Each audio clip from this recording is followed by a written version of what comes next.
कैसे हैं आप सब? होप सो ठीक होंगे। और जो लोग मुझे नहीं जानते उनके लिए, मेरा नाम जैन है, जैन अहमद, और मुझे लोग बनी के नाम से जानते हैं। और मैं आपको थोड़ा थोड़ा गाइड कर वाला हूँ about the things of Australia visa processing and everything, each and every bit of thing. तो आज का टॉपिक है आइल्स। अब आपको आइल्स करना चाहिए या पीटी करना चाहिए? सो ये एक बहुत ही एक मेन क्वेश्चन आजकल चल रहा है कि आपको करना क्या चाहिए। तो मेरे मुताबिक आपको, अगर आप पीटी की तरफ जाते हैं तो वो एक इजी चीज़ है राइट नाउ, ठीक है। लेकिन मैंने बेसिकली आइल्स किया, लेकिन पीटी बहुत एक इजी सब्जेक्ट है। उसमें अगर आप आइल्स में 6 बैंड आते हैं तो 6.5 पीटी में एक ईजीली आ जाते हैं। तो उसके लिए जाना चाहिए, पीटी करनी चाहिए, ठीक है। वो एक इजी टॉपिक है, वो लोग अब बहुत अच्छा बैंड निकाल लेते हैं उसमें। और ओवरऑल अब वो पूरी दुनिया में चल रहा है, ग्लोबली रिकोगनाइज है, हर जगह पे यूके भी उसे रिकोगनाइज कर रहा है, एज ए क्राइटेरिया ले रहा है, एडमिशन क्राइटेरिया के तौर पे ले रहा है वो भी। इस तरह पीटी भी वर्ल्ड वाइड चल रहा है, तो आप पीटी करें, वो एक ईजी है। तो मैंने आइल्स किए, तो मैं आपको आइल्स के बारे में बेहतर बता सकता हूँ, अपना एक्सपीरियंस बता सकता हूँ, और क्या चीज़ें करनी चाहिए मैं वो चीज़ें बता सकता हूँ। तो मैं आपको बताना चाह रहा हूँ कि आइल्स मैंने कैसे स्टार्ट किया था और कैसे हुआ सब कुछ। तो मेरी डिग्री ख़त्म हुई, अब मुझे कुछ तो करना था, तो मैं आइल्स में चला गया। अब मैंने आइल्स की तैयारी कर रहा हूँ, ठीक है। अब मैंने एक टीचर से तैयारी की थी बेसिकली, तो मैंने उनसे तैयारी कर रहा हूँ।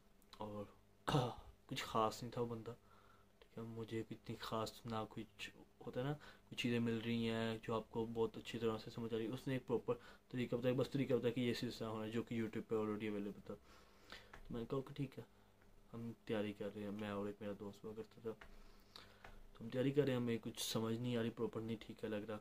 उसने टेस्ट दिए, तो हमने सर जो भी टेस्ट वो दे रहे थे, तो हमने वो टेस्ट प्रिपेयर किए।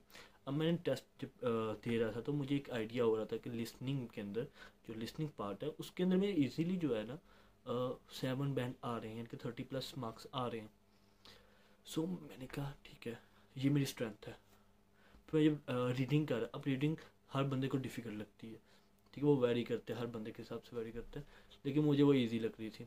मैं रीडिंग भी कर रहा था, अटेम्प्ट कर रहा था, तो 6.5 7 बैंड आ रही थी, यानी कि 30 को टच वो भी कर रहा था इन reading section on on proper time. Time के बिल्कुल हम टाइम के साथ कर रहे थे। मेरी कोशिश थी कि मैं 4 मिनट या 3 मिनट पहले ख़त्म करूँ टाइम से रीडिंग मॉड्यूल को, ताकि जब हम एक एक्चुअल टेस्ट करें तो फिर थोड़ा सा डिले हो भी जाए तो 3 मिनट का फ़र्क चले। तो मैं उस हिसाब से प्रैक्टिस कर रहा था, लेकिन 30+ हो रहे थे। सो मैंने जब ये दोनों चीज़ों को देखा, मैंने कहा ओके, ये दोनों चीज़ें मेरी स्ट्रेंथ है। फिर मैंने राइटिंग को करा था। राइटिंग सर ने तो नहीं मैंने करवाई, बेसिकली कोई राइटिंग ख़ास नहीं करवाई। एक तो मॉड्यूल पे काम किया था, लेकिन वो कुछ ख़ास नहीं था, मेरे को बिल्कुल ना होने के बराबर था। और स्पीकिंग पे हमने काफ़ी मेहनत की थी, क्योंकि एवरी पाकिस्तानी, कोई भी पाकिस्तानी बच्चा है, ठीक है, उसको एक ही प्रॉब्लम होती है स्पीकिंग में, ठीक है। बाकी वो तीनों में नंबर निकाल भी लेगा, बैंड निकाल भी लेगा, तो उसको एक ही प्रॉब्लम होती है स्पीकिंग में। So same like every Pakistani student, मुझे भी प्रॉब्लम थी स्पीकिंग में, मेरी काफ़ी ज़्यादा मिस्टेक थी। अब मैं लिखते हुए वैसी गलतियाँ नहीं करता, जैसे वॉज और इज़ की, या वॉज और इज़ की, बेसिकली ये मेरी बहुत बड़ी मिस्टेक थी। मुझसे ये गलती हो रही थी बार बार, वॉज इज़ की, वॉज इज़ की। मैं कई जगह पे वॉज यूज़ करता था, जहाँ पर मैंने प्रेजेंट की बात करूँ, लेकिन मैं वॉज यूज़ करता था। और काफ़ी ऐसी जगह थी जहाँ पास्ट में बात हो रही थी और मैं इज़ यूज़ करता था। तो ये एक मिस्टेक थी मेरी ऑन स्पीकिंग मॉड्यूल पर। तो मैं इसको थोड़ा सा देख रहा था, समझ रहा था, कोशिश करता था कि ये कम से कम हो जाए, और इस तरह मेरी स्पीकिंग मैंने काम किया। लेकिन वो जो था हमारा कंसल्टेंट, या जो भी आप कहें उन्हें, उसने ऐसे जल्दी डाली हुई थी, हाँ हाँ दो पेपर दो, पेपर दो, पेपर दो, पेपर दे दो, पेपर दे दो। हाँ, मुझे इतना आइडिया था कि मेरी स्ट्रेंथ चाहिए, लेकिन मुझे मेरी वीकनेस पे काम करना था, और मेरी वीकनेस पे प्रॉपर काम नहीं था हो रहा। और फिर हमने अल्लाह का नाम लिया और हमने दे दिया, और ठीक हो गया, स्पीकिंग जब हुई। अब हमारे जो जो हमें सिखा रहे थे उन्हें हमें बिल्कुल गाइड नहीं किया, प्रॉपर नहीं गाइड किया। उसने कहा था पहले पार्ट में 6 क्वेश्चन आएंगे। कहा ओके, 6 क्वेश्चन आएंगे। अब जब एक्चुअल टेस्ट हुआ, ट्रस्ट में 15 क्वेश्चन इन पार्ट 1। अब मैं वेट कर रहा था यार, अभी खत्म होता, अभी खत्म होता, अभी खत्म होता, खत्म ही ना हो। और मैं सारी इंग्लिश पहले 15 क्वेश्चन में बोल गया था। ऐसी बात है, एक छोटा सा एक आइडिया था कि 6 क्वेश्चन आएंगे या 8 हो जाएंगे, तो उस एवरेज के हिसाब से सब कुछ सेट किया हुआ था, अपनी वोकेबलरी हो ये सब कुछ किया हुआ था, हम ऐसा ऐसा बोल रहे थे। अब जब हम वो नीचे क्वेश्चन पे क्वेश्चन करते जानी, क्वेश्चन क्वेश्चन करते जानी, तो वहाँ मैं एक तो कन्फ्यूज़ हो रहा था, और ये था कि मैंने पहला पार्ट बहुत अच्छा किया। अब बार ये और हम में कन्फ्यूज़ काफ़ी था। फिर दूसरा पार्ट आया, दूसरे पार्ट में भी सेम, बहुत बोला, पता ही नहीं चल रहा है, बोलिए अब ये भी नहीं था पता कि हम कितने मिनट बोल रहे हैं, ठीक है। और मैं काफ़ी कंफ्यूज था, इसमें कोई डाउट नहीं था। फिर थर्ड पार्ट आया, अब जो थर्ड पार्ट आया मैं कहा वाह, हाँ इसमें कुछ करना है। और मैं कर रहा था एक अच्छी टोन में हर चीज़ एक अच्छी जगह पर जाती, मेरी वोकेबलरी इतनी अच्छी मैंने यूज़ कर रहा था। अचानक से उन्होंने क्रॉस क्वेश्चन के साथ ही मुझे कंफ्यूजिंग वाले क्वेश्चन करने लग गए, यहाँ से टॉपिक से हट के दूसरे टॉपिक पे आ गई, फिर टॉपिक से हट के फिर वापस आ रही, वो वहाँ पर मैं कंफ्यूज हो गया। और I don't get the last question proper, मैं कहा यार नहीं अच्छा हुआ। आया मैं क्या, फिर आगे मैंने लिसनिंग की, लिसनिंग अच्छी थी, मेरी एक स्ट्रेंथ थी, मुझे उसकी कभी टेंशन हुई नहीं, तो लिसनिंग भी दी। फिर मैंने रीडिंग, वो भी मेरी स्ट्रेंथ में से थी। उसमें अब आई राइटिंग की बारी, और लास्ट, बिल्कुल लास्ट टेस्ट था। मैं लिखता क्या अब मुझे खुद नहीं था आइडिया कि मैं कितना लिख रहा हूँ, और मैं बहुत ज़्यादा लिख गया। मैं कहा, अब क्या करूँ, जब मैं लिख दिया तो पेपर उतने मैम आ गई, जो भी था एग्जामिनर थे, वो सब कुछ चला गया। मैं फ्री होकर वापस आ गया, टेस्ट रिजल्ट आया। अब रिजल्ट क्या आता है, लिसनिंग 7 बैंड, मैं कहा ओके। रीडिंग 6.5, मैं कहा ओके। आगे देखा, मुझे पता था स्पीक 5.5, और same for writing 5.5, overall 6 band आ गए। मैं कहा यार एक जगह पे बैंड है तो 6.5 आया तो मैं ईजी रहता, ये था। मैं कहा ओके ठीक है। फिर मैंने एडमिशन के लिए अप्लाई किया, एडमिशन हो रहे थे, फिर मैंने वीज़ा के लिए अप्लाई कर दिया हुआ था, और मैंने आइल्स दोबारा देने की कोशिश की। मैंने कहा इन केस वीज़ा रिजेक्ट होता है तो मैं आइल्स दोबारा करूँगा, क्योंकि मेरा फैब 2023 में एक्सपायर हो जाना था, तो मैंने कहा मैं दोबारा देता हूँ आइल्स का ना। जब मैंने वीज़ा फाइल कर दिया, और जब मेरा वो था मेडिकल और बायोमेट्रिक थी उससे पहले वाले पीरियड में, उसमें मैंने दोबारा आइल्स दिया, फुल हैवी किस्म की प्रिपरेशन करके, मतलब मेरा बहुत फोकस था, मैं काफ़ी फोकस था। और तो मैंने काफ़ी लिस्टिंग में काफ़ी अपना ध्यान लगाया, क्योंकि ये मेरी स्ट्रेंथ थी, मैंने कहा इसमें तो मैंने नंबर उठाना है।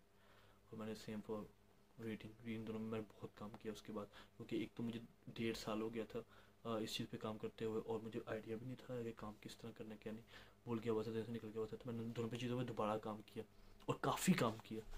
फिर बारी स्पीकिंग में, और स्पीकिंग पे मैंने अब ऐसी ऐसी वोकेबलरी यूज़ की, मैंने अपनी इस वॉज की जो मेरी मिस्टेक्स थी उनको मैंने कवर अप किया, और मैंने उनको प्रिपेयर किया, और मैंने अपनी स्पीकिंग के कुछ मॉड्यूल्स को टेस्ट किया। लाइक मेरी एक जॉब चल रही थी, क्लाइंट यूएसए का था, तो मैंने उसके साथ थोड़ी हेल्प की। मैं कहा ओके, मैंने कहा नो अब हम चैट पे बात नहीं करेंगे, आज से हम कॉल पे बात की करेंगे। उसने कहा ठीक है, उसे वेरिफिकेशन हो गई कि हाँ बंदा ओके है, और मैं कहा ठीक है मेरा प्रैक्टिस हो जाएगी। और मैं भी उससे प्रॉपर स्पीकिंग करता रहा, मतलब बातचीत हमारी होती रही। राइटिंग मैंने कुछ चीज़ें फोकस करके शॉर्ट करनी शुरू की। पहले मैं बहुत लंबा लिखता था, अब मैंने कुछ चीज़ों को पिक किया और उनको शॉर्ट किया। और अब जो शॉर्ट किया तो मैंने मेडिकल से पहले अपना टेस्ट दिया, और जब मैं टेस्ट दिया तो मैंने कहा ठीक है। और स्पीकिंग में वही मैम थी, लेकिन इस दफ़ा मैं घबराया नहीं, मैं बोलता क्या एक अच्छा बोला मैंने, तो मुझे बहुत मज़ा आया बोल के। और मैंने काफ़ी अच्छा, क्योंकि मुझे आइडिया था कि 15 क्वेश्चन पहले पार्ट में थे, और इस मुझे एक प्रॉपर आइडिया हो गया था, मैंने उस हिसाब से वोकैबुलरी यूज़ कर रहा था अपनी, और बाकी चीज़ों को मैनेज कर रहा था। तो वो मैंने स्पीकिंग बहुत अच्छी मेरी गई, मुझे लगता था कि बहुत अच्छी गई। और उसके बाद लिसनिंग तो मेरी हमेशा की तरह अच्छी जानी जानी थी, तो लिसनिंग मेरी बहुत अच्छी गई। रीडिंग मेरी भी अच्छी गई, मेरे मुताबिक तो ठीक थी। और उसके फ़ौरन बाद जब थे ना राइटिंग मॉड्यूल, उसमें मैंने बहुत ही शॉर्टली और ब्रीफली चीज़ों को मैनेज किया। लाइक जो मैं 4 लाइनों में लिखता था एक्सप्लेन करके, अब उस चीज़ को मैंने कोशिश की कि मैं 1.5 लाइन में लिखने की कोशिश करूँ, मैंने वो किया। और अब जब रिजल्ट आया तो बैंड थे कुछ, लिसनिंग 7.5, और रीडिंग 7 बैंड, स्पीकिंग 6 बैंड, और उसके बाद उसका नाम क्या, राइटिंग 6.5 बैंड, और ओवरऑल 7 बैंड आए थे। मैं कहा वाह, लेकिन ठीक है, ओके, इतना नहीं था, मतलब मुश्किल था, मैंने निकाल लिया। ओके ओके, 7 बैंड मैंने ले लिए। अब मैं आपको थोड़ा सा गाइड ये करना चाहिए। ये मेरी एक स्टोरी थी। मैं 2 दफ़ा आइल्स के पेपर दिए हैं। फर्स्ट टाइम मेरा 6 ओवरऑल 6 था, सेकेंड टाइम मैंने 7 निकाले हैं। ठीक है, तो ये एक ब्रीफ था ये वाला। अब मेन चीज़ थी हाउ टू गेट 7 बैंड इन आइल्स। ठीक है, 7 और 7+। ठीक है, मेजर होता है 6.5 आपको चाहिए होता है। तो मैं आपको 6.5 के बारे में कुछ ऐसी बात बताना चाह रहा हूँ। Firstly you have to focus. आप एक दफ़ा स्टार्टिंग कर रहे हैं, एक मिसाल आप स्टार्ट कर रहे हैं, तो आज जब स्टार्ट कर रहे हैं तो स्टार्टिंग से प्रॉपर कीजिए, उसे दिए टेस्ट दीजिए अपने आप को। एक दे किसी भी एकेडमी की कोई ज़रूरत नहीं आपको, सब कुछ यूट्यूब पे है। असद यकूब नाम का बंदा यूट्यूब पे है, जिससे मैंने बहुत सी चीज़ें सीखी हैं सेकेंड अटैम्प्ट पे। ठीक है, और काफ़ी कुछ था उसके अंदर। तो मैं आपको यही कहूँगा, नो अकेडमी, नो टीचर, कोई नहीं आपको चाहिए। ठीक है, नो कंसल्टेंट, नो कुछ भी नहीं चाहिए आपको फॉर आइल्स प्रिपरेशन। ओके, अब बैठें, आराम से बैठें और तैयारी करें।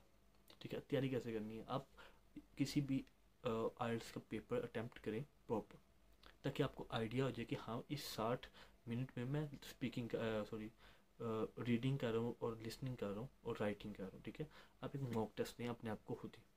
आपको सिर्फ इसमें मैनेज करना है टाइम को। ठीक है, आप टाइम मैनेज करें, और टाइम मैनेज करोगे आपको एक आइडिया आता जाएगा कि आपकी स्ट्रेंथ क्या है। एक चीज़ का आपको आइडिया कि हाँ भाई मेरी स्ट्रेंथ ये है, और ये इससे मैं नंबर मेरे इससे कम नहीं हो सकते। जब आपको आइडिया होगा कि आपकी स्ट्रेंथ ये है, तो फिर आप अपनी वीकनेस पे काम करेंगे। ठीक है, अब वीकनेस का मतलब ये है कि आप प्रॉपर सारा टाइम अपनी वीकनेस पे दें, उसमें नई चीज़ें निकाल लें। जैसे यूट्यूब पे सर्च कीजिए कि मेरी राइटिंग में ये मसला आया, तो इसको कैसे सॉल्व करना है। YouTube have answers, Google have answers, there are many apps in Play Store, in App Store. ठीक है, जहाँ पर आपको मिल जाएगी कुछ ऐसे चीज़ें मिल जाएंगी जो आपको बहुत अच्छा गाइड कर सकती हैं फॉर आइल्स प्रिपरेशन। ठीक है, तो मैंने भी सेम यही यूज़ किया सेकेंड अटेम्प्ट में। एप्स, आइल्स बुक्स, और उसके बाद आता है यूट्यूब। असद यकूब, वो बहुत अच्छे टीचर है। ठीक है, और मैंने ये इनको यूज़ किया और मैंने एक अच्छा रिजल्ट गेट किया। ठीक है, और इसमें ये नहीं है कि मैं मतलब बहुत मेहनत की, नहीं। मैंने सिर्फ अपनी जो मेरी वीकनेस थी उसको दुरुस्त किया। ठीक है, किसी के अंदर ये होगा कि रीडिंग उसको नहीं हो रही, उसकी स्पीकिंग बहुत अच्छी है, अब उसको रीडिंग पे अटैम्प्ट करनी है, उसे देखना है कि मुझे रीडिंग में जो मसले आ रहे हैं उसको मैं कैसे सोल्व कर सकता हूँ। ठीक है, अपनी स्ट्रेंथ पे बिल्कुल आपको काम करना पड़ेगा। स्ट्रेंथ पे आपको ऐसे होना चाहिए कि हाँ 30 नंबर आ रहे हैं, ओके, इसमें कम नंबर नहीं आ सकते। ठीक है, सेम फॉर रीडिंग, और जो भी आपकी स्ट्रेंथ है, ठीक है, उस पर आप काम कर रहे हैं। अब जब वीकनेस है उसको आपने उस तरह लेके चलना है। जब आप लेके चलेंगे अपनी वीकनेस को साथ साथ, तो आपको इतना आइडिया कि हाँ भाई 6.5 उसमें आ जाएंगे, 6.5 उसमें आ जाएंगे। ठीक है, अगर 2 6.5 आ रहे हैं और 2 6 आ रहे हैं, ठीक है, आपको आइडिया का हाँ भाई इन दोनों में 6 आ जाएंगे, 6 आ जाएंगे, और उन दोनों में 6.5 6.5 आ जाएंगे, तो आपको ओवरऑल 6.5 बैंड आ जाएगा। ठीक है, लेकिन इन सब चीज़ों के लिए आपको अपनी स्ट्रेंथ को बहुत ही एक्यूरेट करना पड़ेगा, और जब आपकी स्ट्रेंथ एक्यूरेट हो जाएगी, यू गेट योर बैंड्स। ठीक है, तो ये मैंने पहले आपको अपनी स्टोरी बताई, फिर आपको ये बताया कि आपको अपनी स्ट्रेंथ पे काम करना है for getting a good band in arts. तो हमें याद रखिएगा और मुझे इजाज़त दीजिए। अल्लाह हाफिज़।